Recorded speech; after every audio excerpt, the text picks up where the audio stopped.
we wanted to do something different for you today. Basically, we have here our game, First Impact: Rise of a Hero. We're really excited because we just launched the game on our we launched the Steam page. Yeah, sorry, we launched the Steam page for the game. Correct. We still have quite a bit of work to do over the next few weeks and months and whatever to get the game into your beautiful little hands. Exactly, and it's been a fun ride thus far. I think everyone in the studio can attest it. Have been like a fun ride that we've been on. Because I mean, like, who doesn't like superheroes? Yeah, exactly. Superheroes, comic books. We've had so many comic books in the office this summer. Just so much fun getting to work on it and just creating our own sort of comic book story that we've been playing around with. So it's been a lot. I don't know. It's been crazy fun working on it. That from my perspective. So you've had fun. Oh yeah, and then too, like, adding the fact like we've been to so many different Comic Cons and we've been to so many like gaming conventions. It's just been a really blast of a time thus far. I'm moving our microphone closer just in case if you couldn't hear us. Sorry about that. I didn't realize the microphone was so far away. That's because he was too busy trying to trick people because he didn't tell me that he started the stream. Anyway, so for those of you who've already checked out our Steam page, you would have seen that we released a new trailer called the Powers trailer, if you found it on YouTube. But if you find it on our Steam channel, it's the trailer that you see. And today, we're just going to give you a brief little preview of, like, that build that we got the footage for the trailer from. Yep. Just so you can see some of the new art style that we have and the artwork. Yeah, and that's one of the things that we've been working on over the summer as well, over the last 3-4 months, has been really putting a lot of focus on what our island, our city is, making sure that one of the things that we find that's really appealing as a superhero game is the fact that we have a 3-dimensional world to play around with in VR. And the original demo that we were playing with, our buildings were no taller than like 3 stories high. Yeah, I felt like a Smurf. I was 3 stories. I mean, it really made super jumping feel like, well, not really like super jumping, because you could seriously leap a building in a single bound. You could get like a quarter way on our demo island in a one jump. So yeah, we really had to tweak that around. But now it's we have a massive world. We have a beautiful city, as you can see here on the screen. We got civilians walking around. Yeah, there's civilians in there. They're chilling out, going to work, going to get a donut, I think. Maybe stuff like that. Or maybe they're going to the comic book store. I mean, comic book store. We got that in the game. Yeah, if you've been checking us on Instagram, you would have seen our last screenshot Saturday. Comic book store. I mean, who doesn't like a comic book store in a superhero series? Like, I mean, well, and that's one of the things. Like, it's a comic book based game. Like, we want to keep it in a style of a comic book, and what better way to do that than have it in a comic book store in there. And we have cool stuff that goes on at the comic book store. We're not going to tell you what it is. No. Well, it's too, it's too early. Too early. No. It's a good place to hang out in our game. It's the hangout spot. It's where all the cool kids go. Yeah. So I'm behind. I don't get the cool entrance. I get the back entrance. Well, beside the dumpster. But they put it in the free comics. You're always cool in our eyes. You're the best. That was a late. Hey. Yeah. Hey. I didn't pay you to say that. Hey. I'm sorry. Look at that airplane going in the background. I know, right? Yeah, that was one of the other things that we found is we really wanted to make life in the world. So not only do we have these civilians walking around, we actually have things going on in the sky. Because even though, humans are used to kind of looking down on an angle, superheroes don't. Superheroes fly, they jump, they leap. They have to look up, not down on the rest of the world. They are looking up to new heights, the future, whatever you want to call it. And as they're doing that, it's kind of boring if all you look is like you're just seeing a cloud, right? Yeah, and it doesn't really give you that sense of like having stuff in the air makes you feel like, oh my god, I'm actually flying. Like, holy crap! Like, hi people on the plane, see ya, gotta go. Exactly. and that really helps with the immersion factor, right? Which is something that we're really working hard on to really make players feel as though you are a superhero. You're not just a person playing a flight simulator as a human. You're an actual superhero. Yeah. This is you putting on your mask, like you're putting on your VR headset, but putting on your like superhero mask, and you're saving the world. Yeah, and that's super cool. Yeah. So we're just gonna show you like a few minutes of just like what the world was looking like in that build. So bear in mind, this is not where we're currently at. This is just the build from when we made the video for the Powers trailer. So this is not where we're currently at. We're actually a little bit further on. quite a bit further than this with a lot of the new additions that we've put in over the past few weeks. But this will give you a good solid look at what First Impact Rise of a Hero currently looks like. So do you want me to take control? Sure. Do you want to do it? You go ahead, Keith. Okay, because I'll let you know on. I don't remember the controls on this one. Yeah, so. and I'll let viewers also know that I don't usually play mouse and keyboard. I'm not really good at that. Where's the key? There we go. Hey, look at that. I'm flying. Yeah, oh, we do have some sounds in here. We weren't sure if we had audio on here. But yeah, I'll let Keith do this because I'm not Do you remember what the controls are? We should have done that beforehand. Whoops. I mean. Okay, so one of the things that we do in the game here is we have a narrative, and our narrative is given by people who give these missions. So they're in these red sort of zones. You'll be able to see them anywhere. Oh, look at that blimp! Yeah, look at that's a busy. And there's a hot air balloon up there too. Yeah, and a plane going in a circle. I think. What am I hitting? It sounds like I'm bumping against a dumpster or something. So anyway, to get these missions, we actually have it. And this is all placeholder right now. Yeah, this is all placeholders. So you're going to go up to this guy and you'll talk to him. And he's like, oh, hey there, feeling a bit woozy. Take a minute to get yourself used to the surroundings before we can let you off the premises. We'll need to check your basic movements. So this is part of a tutorial that we actually have. It's not by this guy, it's going to be somebody else entirely. But I can just leave him. Oh, let's finish this off. Okay, people need our help. Let's get over there. And as you see, the next mission has popped up over there. So if you're familiar with RPGs, a lot of them have like what we call beacons or quests. Turn the volume down a little bit. We don't want to drown out everything. Sorry. So if you're familiar with like a lot of RPGs nowadays, you have your quest locations and your beacons where you have to go. Keith, where are you going? You're supposed to kill the enemies. Oh, there's some. Yeah. Oh, hey, enemies. That moment when your boss doesn't know where he's supposed to be going in his own game. Keith, attack the enemies while they talk. Right. So I was saying, like, what do I do? You didn't. This is not the one. I'm using the mouse, and I'm supposed to be shooting here. What? No, Keith, you need to switch your. Isn't it? Oh, is it? Oh, yeah. Yeah, no. There we now go. You can do. Oh, you died. I'm sorry. I died. I'm sorry, Keith. That's okay. I didn't realize you were that bad. Oh, I'm terrible. Here, let's get this civilian. No, don't make him run away. Okay. So one of the things we do is civilians they freak out when there's going to be stuff going. Oh, bad guy. Yeah, because you respawn. Yeah. Like I think. Take that. So I'll switch you to. There you go. Now you can actually. Don't switch me. I'll switch myself. Well, okay. Anyway, I was saying though before Keith interrupted me.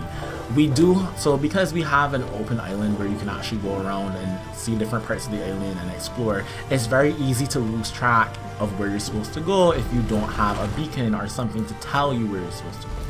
So as Keith was alluding to, those red pillars that you kind of see of light, those are your beacons, and they appear on your actual map, but they appear in game so you can actually find where you're supposed to be going. Just shoot the general. Don't shoot him. Hey, General! Take that, General! Oh, look at that. Oh, you want a mission. You want to give me a mission. You want to talk to me.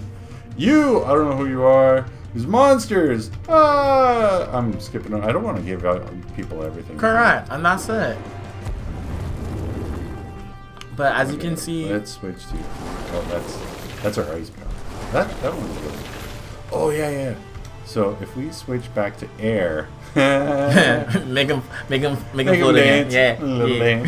Whoa, dancing. So if you remember the alpha build of the game, we had some very cartoony big block cards. Keith, what are you doing? Ah! And those cards were they were different. These cards are a lot different. These are a little bit.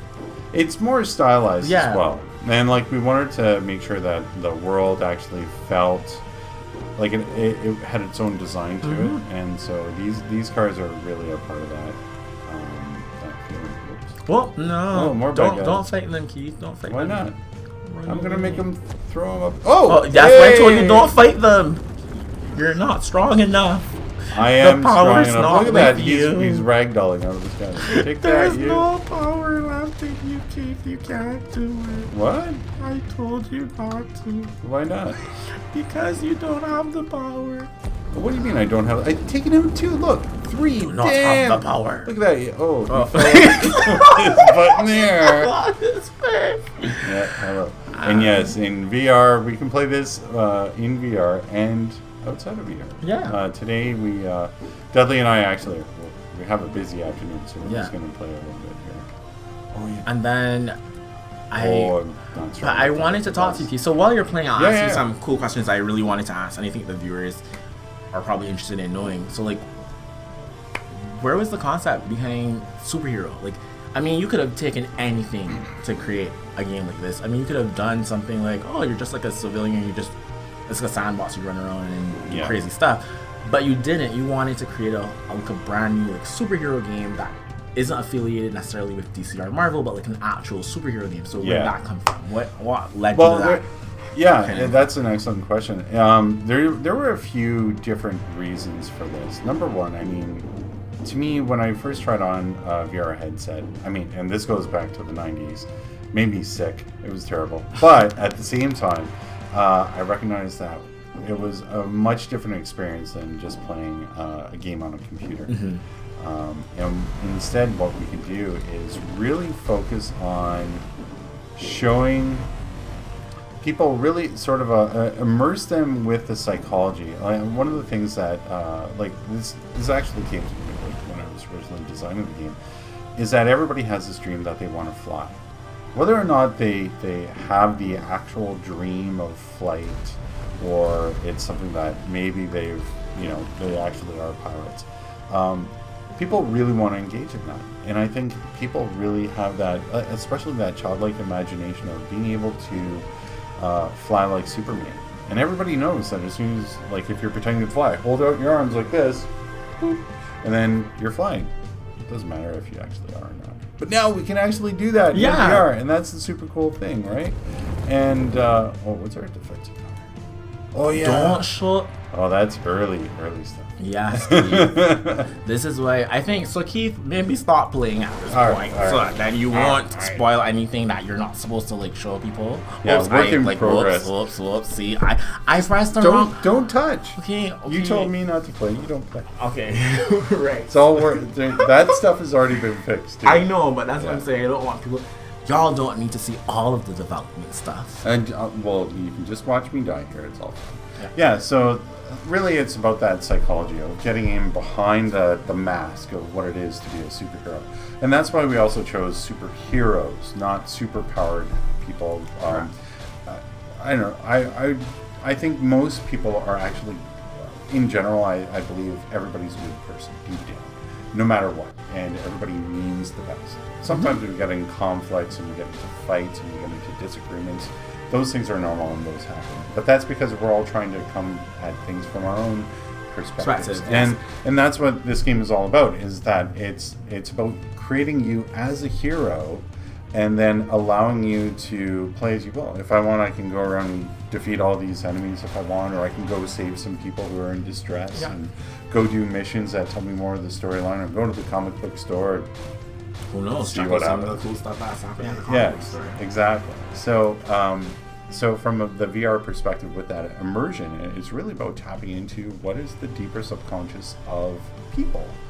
And that's being a superhero and doing the things that we dream about.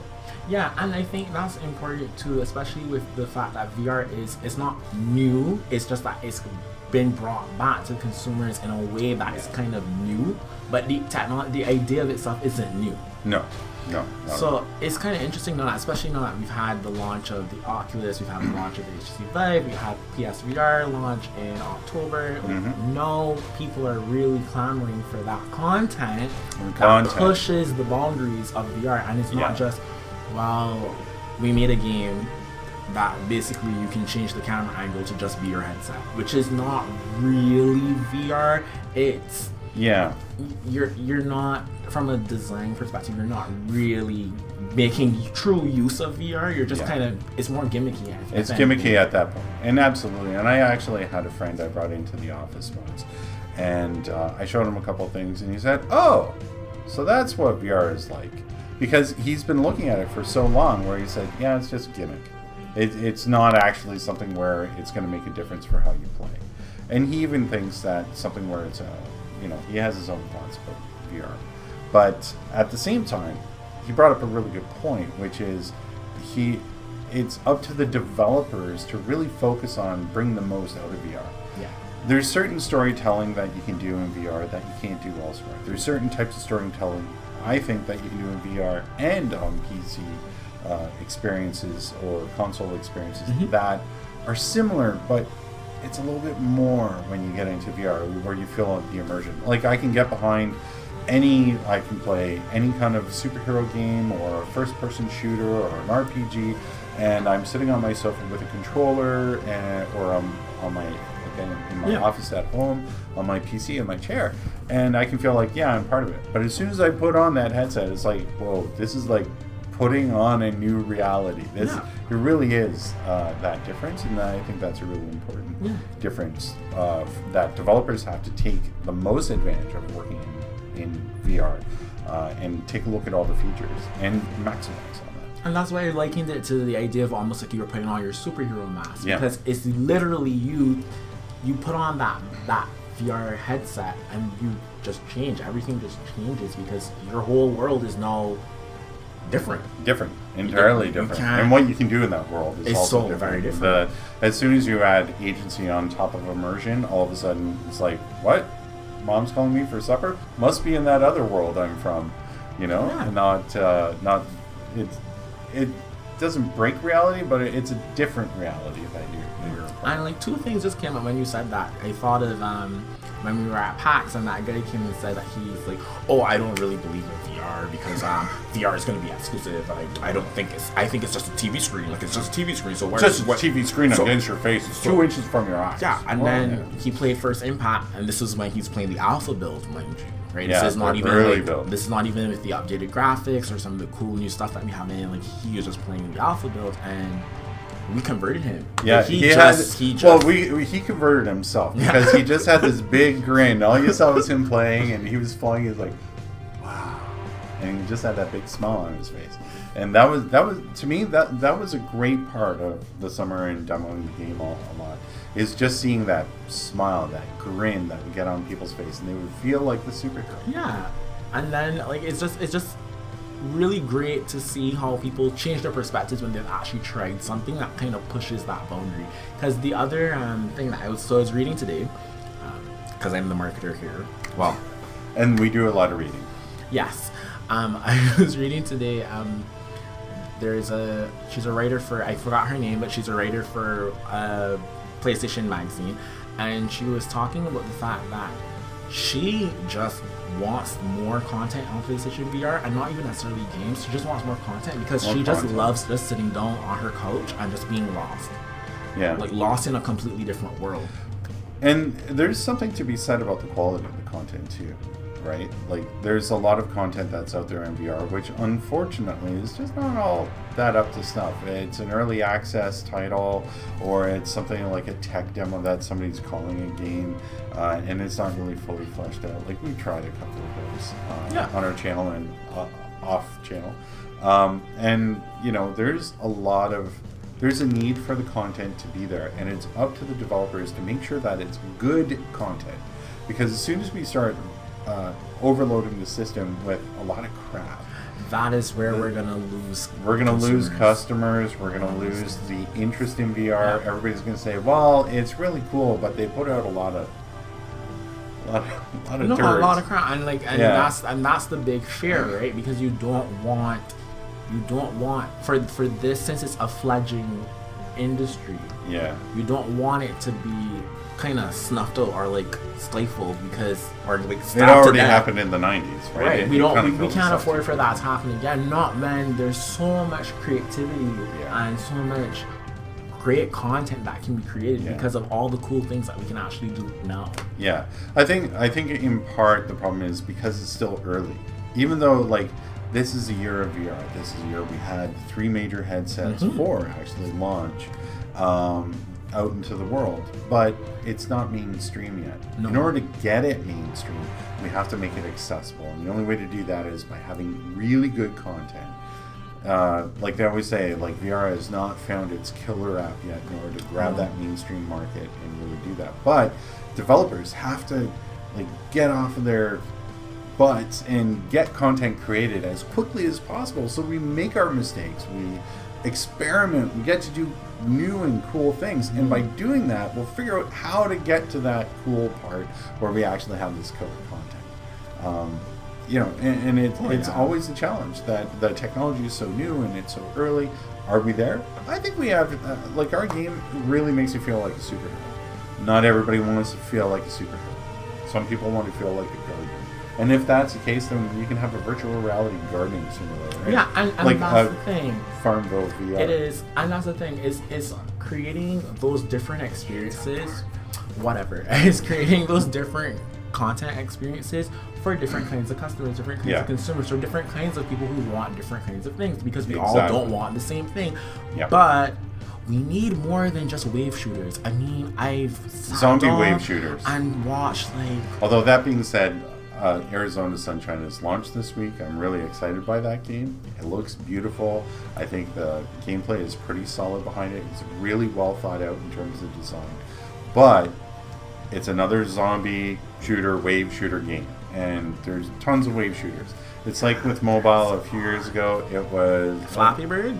Flappy all of its Bird. clones. There were Endless Runners. There's Empire building games. There's all these different genres that keep growing and growing and growing because there's a market there, and I think that's what people are doing. It's simple. There's a market. Use zombies because you can add a horror element into it, or not a non-human, which is important too, because a lot of people like let their kids freely use it, and that's great. But we have to make sure that we experiment with game design, with ideas, and that's one of the other reasons why we decided to do this. It's an open world action RPG, and taking First Impact into that, it's been a lot of experimentation. Like, we're still working on the controls. We're not 100% happy with it. We're close. I think we're like 95% of the way there. But we still have more work to do, and that's what we're focusing on. And the other thing that I think that I really appreciate about like what we've been doing here is because like I'm impervious to it for the most part, but I don't get simulator sickness, and a lot of people do. That's the other, thing that's gonna hold back the Achilles heel of VR if you don't. Simulator sickness, there's VR sickness, there's motion sickness, there's all types of different mental illness that happens when you put on a headset for some people. There are people that we have met who put it on and within 2 seconds say, nope, this is not for me. Done. One of the things that there already is rumblings about the next version of the Vive or the next version of the Oculus, and one of the things that we really need is the ability to turn down the dark. Or turn down the light, I mean, sorry. Turn up the dark. I'm in the dark. I don't know. But anyway, it's a problem that for some people, they just find it way too bright. It's too vibrant for them. Mm-hmm. And we need to have that ability to control that.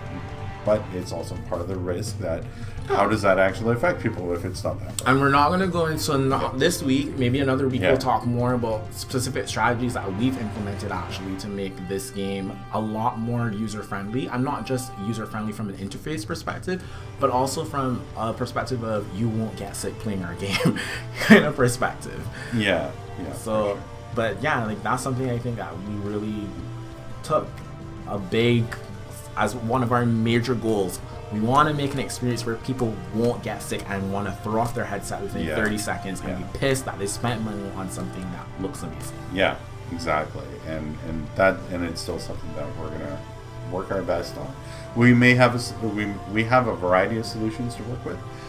Whichever one we choose may not be the best one for you, but what I'm hoping is that we can actually create a series of solutions and find out what's the best for everybody. And then that way there's some flexibility. But we do have to choose one where you start off with and determine whether or not this is good for you or not. And that's something that we really have to nail down. Well, Keith, we gotta run pretty soon. We have a meeting that's why we're all fancy. Because sometimes we're not fancy. I forgot. Yeah, but I'm wearing pants. Fancy. But before you go, Keith, question for you. So we don't play as a specific superhero, which is one of the great things about our game. You can play as whatever you want, whether you want to be a male or female, whether you want to be a hero of color, like whatever you want to do, you can customize your character to suit yourself and to best represent how you want to view yourself in the game. Yep. But my question for you is, if you could fight any like known IP superhero in the game, who would you want to fight and why? If I can fight anybody. Fight anybody. Oh. Who would you want to fight and why in VR? In VR. Well, I could say Superman, but Superman has been such a weak hero in the movies. Hey, that's one of my favorite characters. But continue. That's okay. But no, like it's true. He's he's gotten weaker and weaker. They've really stressed his humanity, but I think they got a little bit too far on the humanity point, and they kind of made him into like the klutzy. And like we were talking about how in the Supergirl TV show in the second season they had Superman in there. And he takes a punch and he looks rattled. And it's like, what? No, that's not Superman. That's not Superman. Like no. He should be like, wow, stop.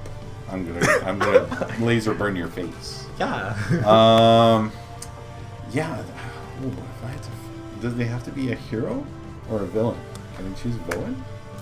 You know what? Choose a villain. Galactus. I'm gonna kick his ass. Coming to Earth and trying to eat us? Screw you, buddy. You're out of here. I'm gonna take my powers of ice and fire and air and Earth. I'm gonna use the Earth to beat his ass. Get out of here. Don't forget Super Strength. Oh yeah, Super Strength. I'll just lift them up and toss them into space. You know, like you could take your like local car and just use it as a battery. Or a hammer. Actually, still by far that's one of the best parts of the game is picking up a car and just throwing it at somebody. And physically throwing it is one of the coolest things. I just love it. Oh. Well, thanks, Keith. I said that as almost as though this was an interview, but it wasn't. But we have to actually run. So thank you for watching this week. Remember, you can watch us every week on Wednesdays at 2 p.m. Eastern Time on twitch.tv/redmeatplays. Or you can see a copy of this video every Thursday at 2 p.m. on YouTube. You can go to our channel or you can just search Red Meat Games. You'll find it. And check us on those social media channels that you see right there. And now the most important thing to check out as well is First Impact Rise of a Hero on Steam. And if you think it's worth it, throw us on your wish list. Yeah. You never know. There may be wonderful things that happen to people who do that, or even just follow us and look for more information on the announcements that are going to be coming up about the game, when we're going to be announcing our launch date, which we're probably going to announce that early in the new year. And so. I mean, like, and if you're worried about if you're gonna remember the entire name of the game, it comes up when you type the word first. Yeah. We're first. We're first. You type first. No, well, I wouldn't say we're first, but we're in that list though. Well, we're gonna get there. Oh yeah. Well, obviously. Duh. I'm working here. Duh. Yeah. See y'all. See ya. Next week. Bye.